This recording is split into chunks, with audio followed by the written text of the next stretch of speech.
Senhor presidente, senhoras e senhores parlamentares, realmente esse tema é um tema efervescente. É interessante que a tese de que todo mundo é a favor da reforma política é uma realidade, mas cada um tem a sua reforma e cada momento a sua discussão. Mas o que eu quero pedir a atenção dos nobres pares é que a discussão neste momento, o que está na pauta é desincompatibilização. Isso é que está na pauta.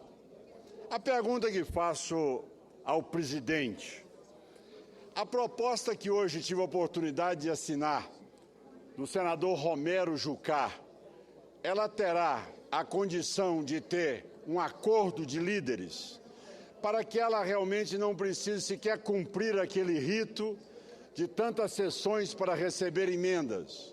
Ela teria condições de chegar a esta casa, ao plenário de imediato para ser votado?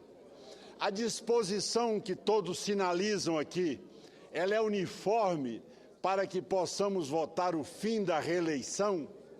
Então, se isso não é possível, o que nós estamos votando é uma situação que ela não contempla todos, mas que também não pode ser desenhado como um quadro que iria se transformar no caos político, porque o vice não assumiria, ou porque o presidente da Câmara assumiria, ou porque o presidente da Câmara ia destruir ou inviabilizar o orçamento.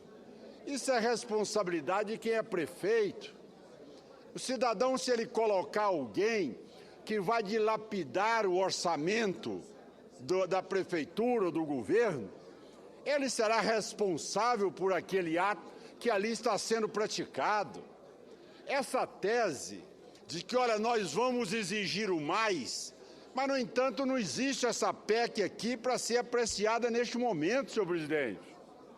A PEC que está sendo apreciada é desincompatibilização. Se amanhã tem a PEC da fim da reeleição, lógico, essa PEC passa a ser matéria inócua.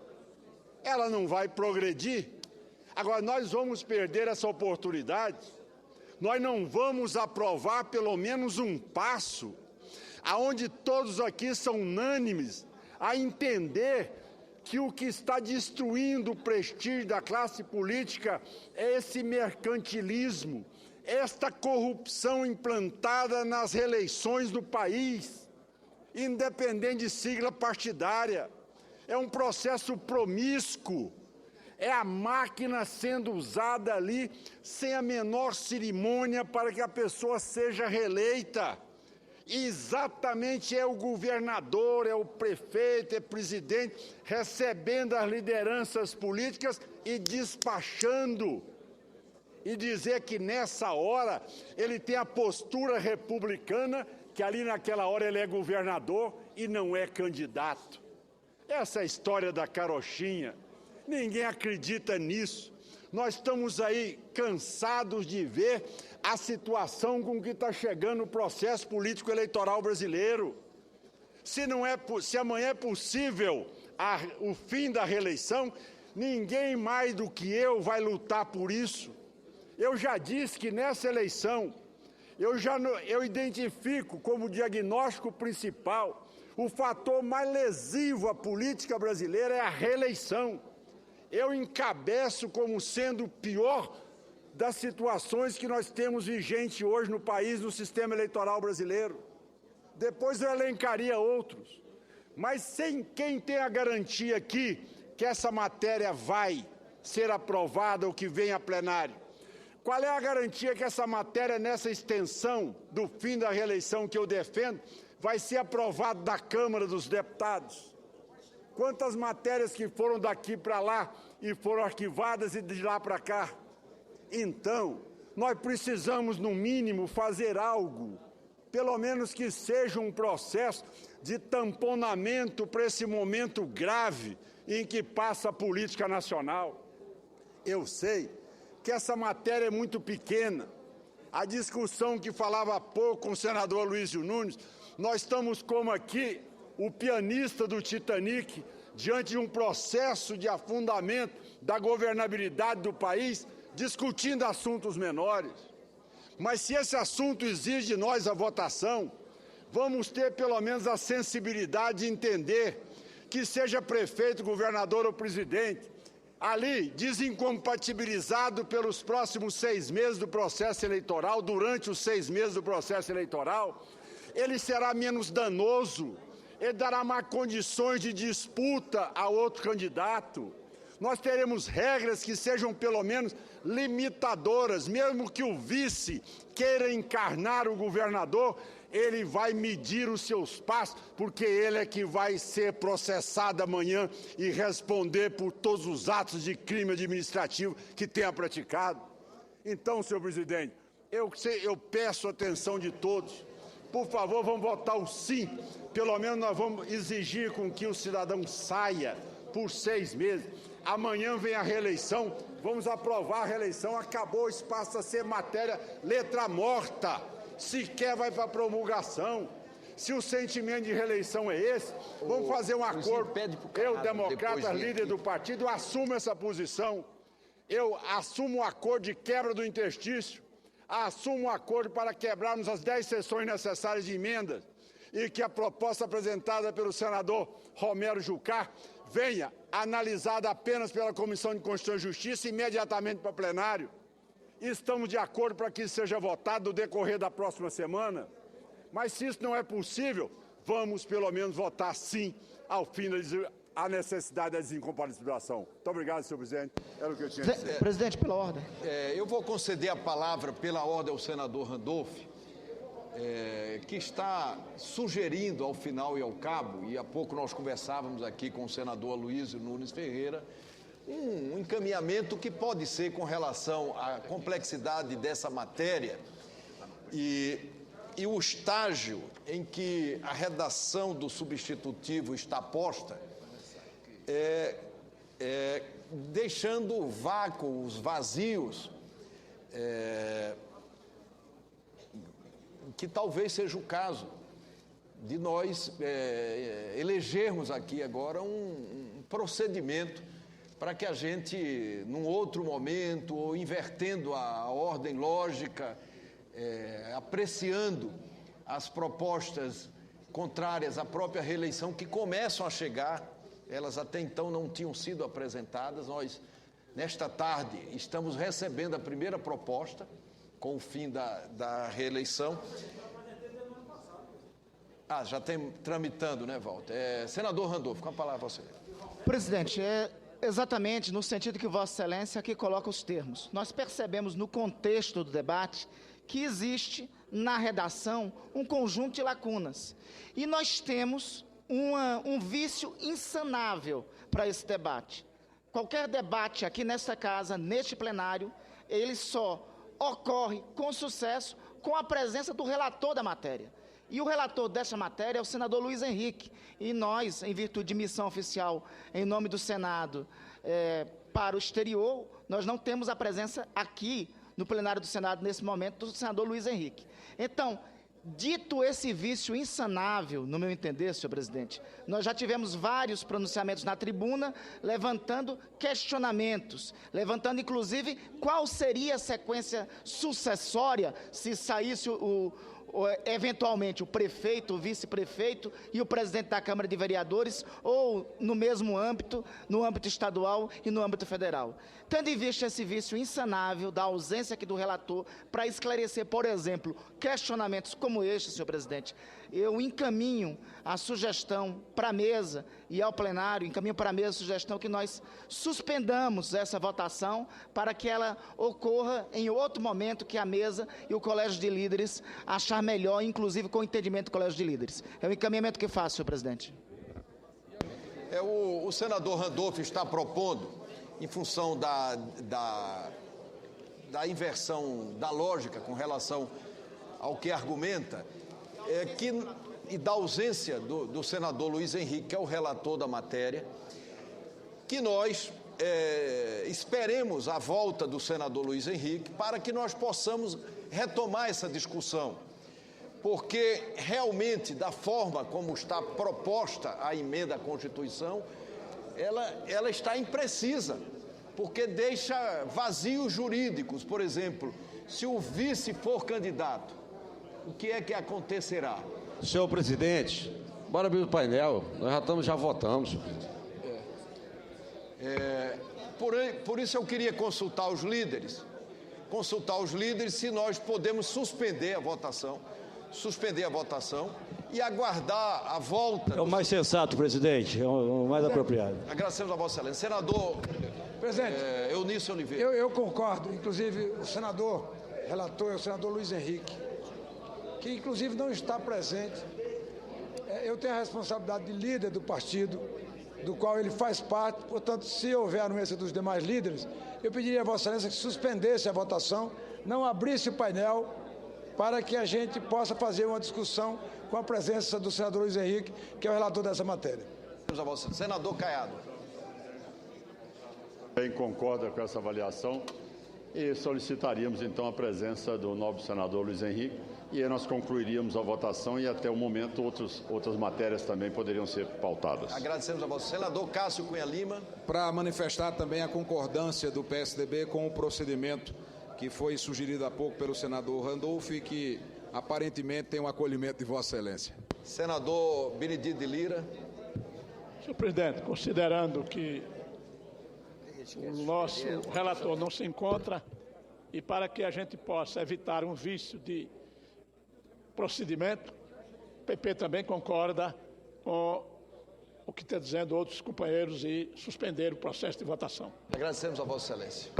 Então, está suspensa a votação da proposta de emenda à Constituição. A matéria continuará na ordem do dia e nós vamos aguardar a presença do senador Luiz Henrique para que nós possamos não só profundamente discutir essa matéria, como estabelecer também uma ordem para apreciação desses itens da própria reforma política. Senhor presidente. Está encerrada a ordem do dia. Voltamos à lista de oradores. Conceda a palavra ao senador Ronaldo Caiado, pela liderança do DEM.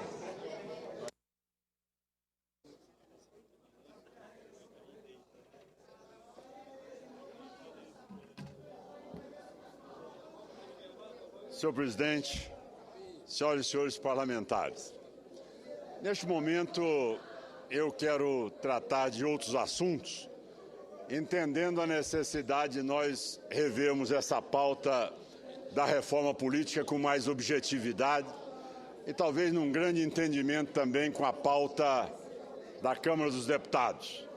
Mas o momento agora exige de nós uma grande reflexão, que é a crise que está instalada no país, que é uma crise onde, avaliada hoje pela pesquisa Datafolha, a presidente da República, no seu terceiro mês de governo, apresenta a mais baixa avaliação de uma presidente da República em tão curto espaço de tempo. Ou seja, chega hoje a apenas 13% de aprovação. E com isso, senhor presidente, nós sabemos que associado a esse quadro, nós temos aí uma crise econômica onde o processo de desemprego é cada vez maior, onde o quadro da inflação amplia e aumenta a cada minuto, e também as crises e as denúncias de corrupção na base do governo, essas denúncias aumentam por minuto. A cada manhã, nós somos surpreendidos com mais 4, 5 escândalos, os mais variados possíveis. E agora, a presidente da República, quase que num processo de perda do controle do governo, desnorteada nas ações. Nós vimos aí atitudes que foram quase que pirotécnicas. Momento em que a presidente achava que a crise existia acusando o seu antecessor, onde nós vimos o líder na Câmara do PT acusar a CIA na movimentação do panelaço ou de milhões de brasileiros nas ruas no último domingo. No entanto, senhor presidente, o que nós precisamos deixar bem claro é que a sociedade brasileira já deixou evidente, patente, uma situação que não suporta mais esse clima de corrupção que foi instalada no governo. A presidente, ao tratar o assunto, ela disse: a corrupção é uma senhora idosa.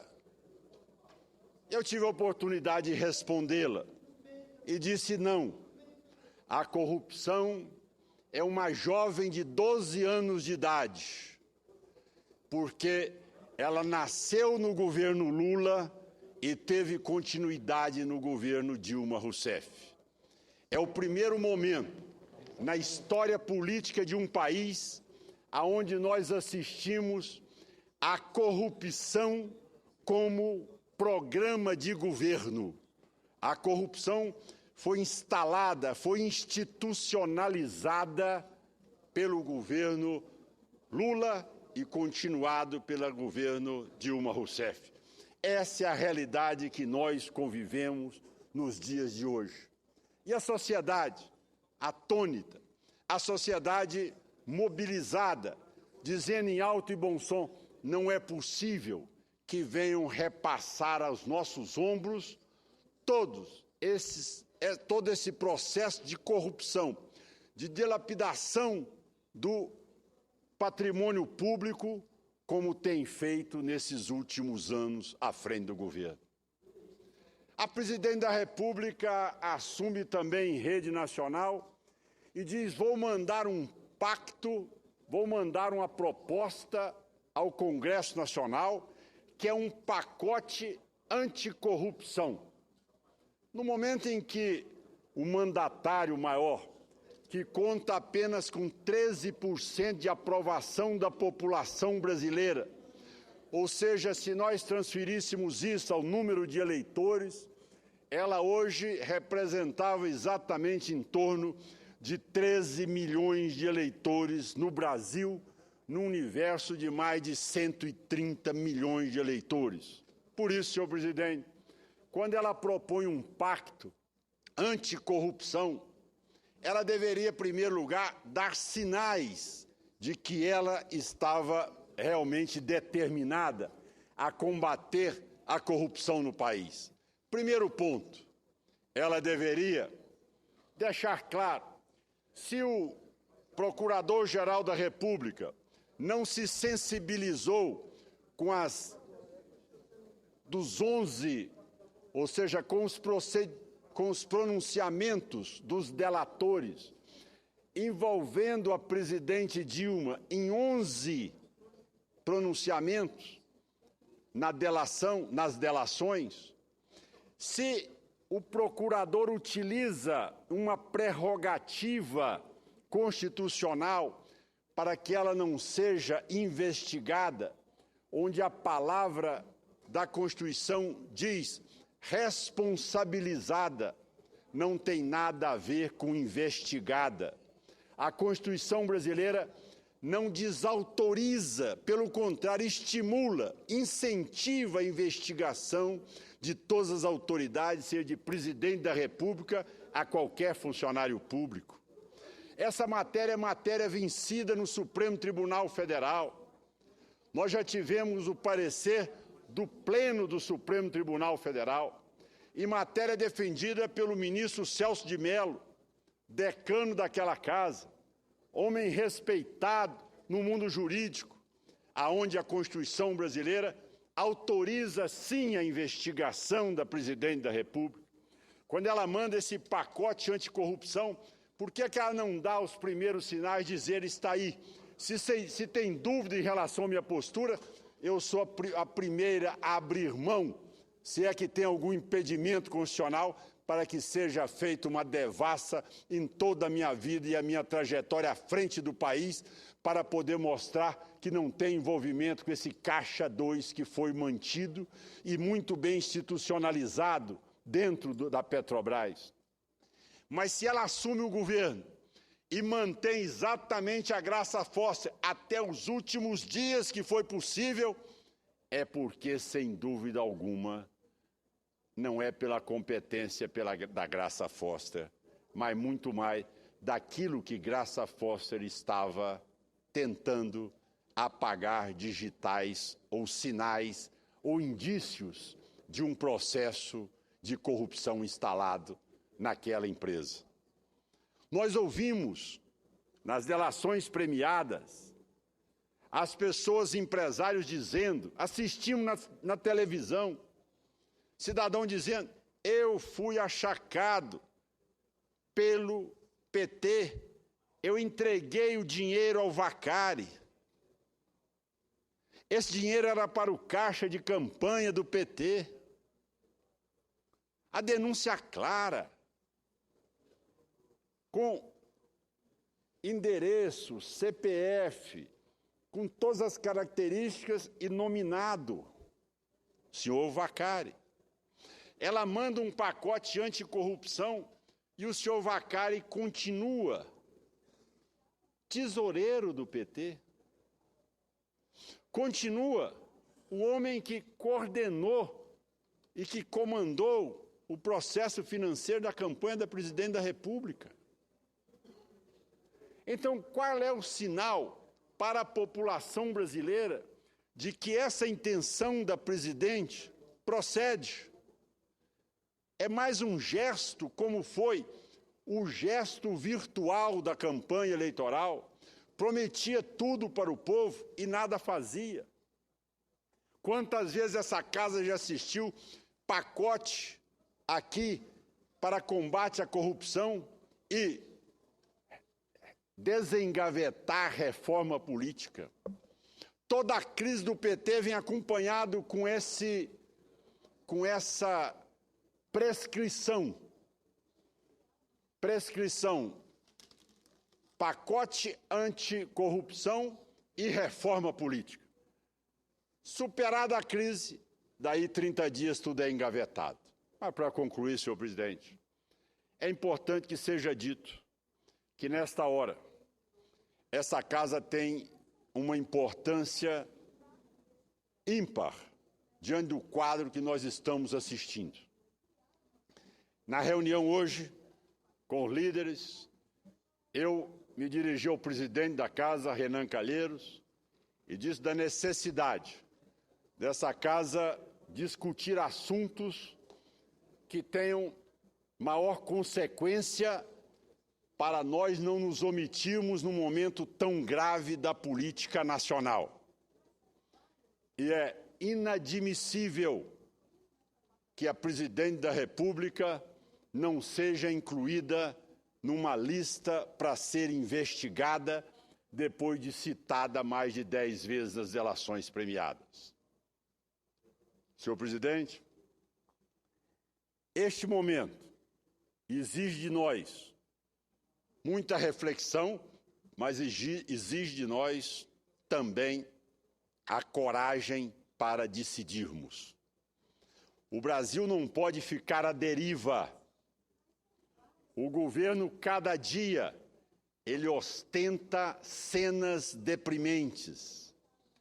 Seu ministro de Estado, depois de tudo bem elaborado, veio aqui para agredir os deputados e ser demitido pela presidente Dilma.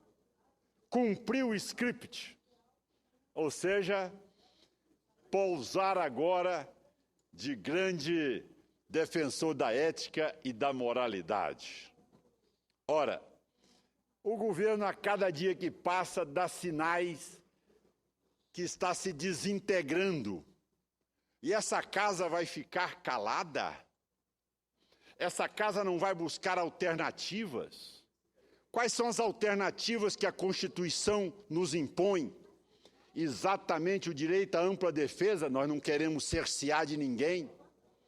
Mas como é que um processo pode ser aberto, para concluir, presidente, se sequer é investigada, Se não tem investigação, como é que nós vamos ter provas? Como é que nós teremos indícios para chegarmos a uma conclusão se ela é merecedora da abertura de um processo ou se não? Diante desse quadro, o líder do governo esteve aqui, o líder do PT esteve aqui no plenário, dizendo que é inaceitável esta campanha que fazem, tentando alegar o impeachment neste momento, e que a população brasileira saiu pelas ruas todas.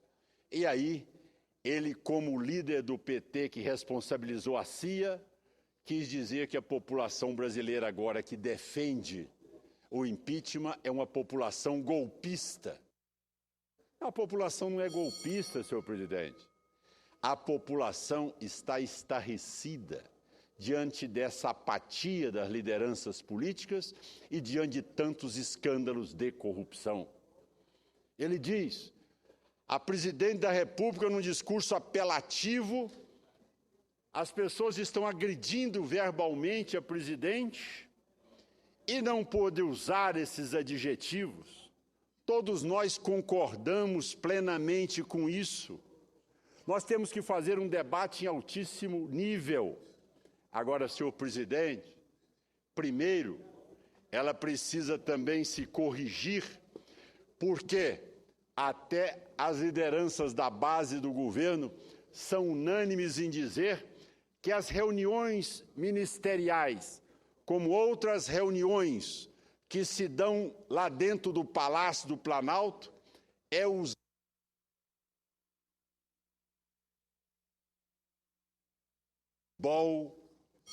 irritada com o juiz. Então, senhor presidente, ela precisa também se corrigir para depois exigir que a população tenha por ela o respeito.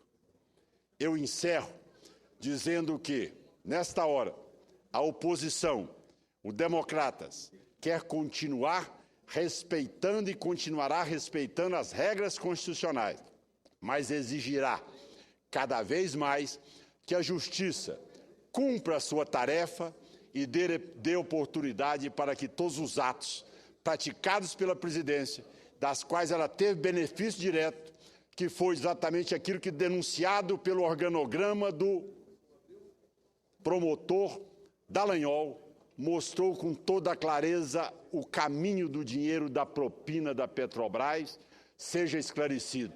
E o benefício direto é a... Encerro e agradeço, senhor presidente, a paciência e a tolerância de Vossa Excelência. Muito obrigado. Agradeço, senador Ronaldo Caiado. O pronunciamento de Vossa Excelência é uma tradução do sentimento das ruas, do sentimento da população brasileira com esse momento grave que vive a nossa nação. Vossa Excelência é um grande orador, mas não bastaria ter a capacidade da retórica sem conhecimento e sem conteúdo. Vossa Excelência traz à tribuna um conteúdo que não lhe pertence, mas é um conteúdo do sentimento de uma nação sofrida. Senador Walter Pinheiro, senador Rigufe, que é obrigado a ver no Jornal Nacional uma publicidade da Petrobras. E eu soube hoje que 30 segundos do Jornal Nacional custa R$300 mil, mostrando a Petrobras como a 8ª maravilha do mundo. Isso afronta o povo do Brasil, isso afronta uma nação que vê a Petrobras caindo de podre, de indignidade, de assaltos. Uma população que vê a Petrobras mostrando como uma empresa hoje robusta, sem problemas, e com aquele velho slogan, a Petrobras é nossa. E a população que não sabe fazer apologia, nunca ouviu falar em apologética, mas na sua mente simples, o povo mais simples se pergunta, como é nossa cara pálida? Se eu nunca vi gasolina de 20 centavos, se eu nunca vi gasolina de 30 centavos, como é nossa cara pálida? Se não tem óleo de 50 centavos, eu nunca vi. Aqui não tem uma ponte no meu município, tem uma creche ou uma escola que foi construída pela Petrobras para nós, com o dinheiro de que a Petrobras é nossa. A Petrobras, nesse momento, pertence a quem a está roubando. Então, Vossa Excelência traduz o sentimento da nação brasileira E não tenha dúvida que aqueles que veem a TV Senado nesse momento, não é que aplaude Vossa Excelência, mas no mínimo estão dizendo, ele falou o que eu queria falar.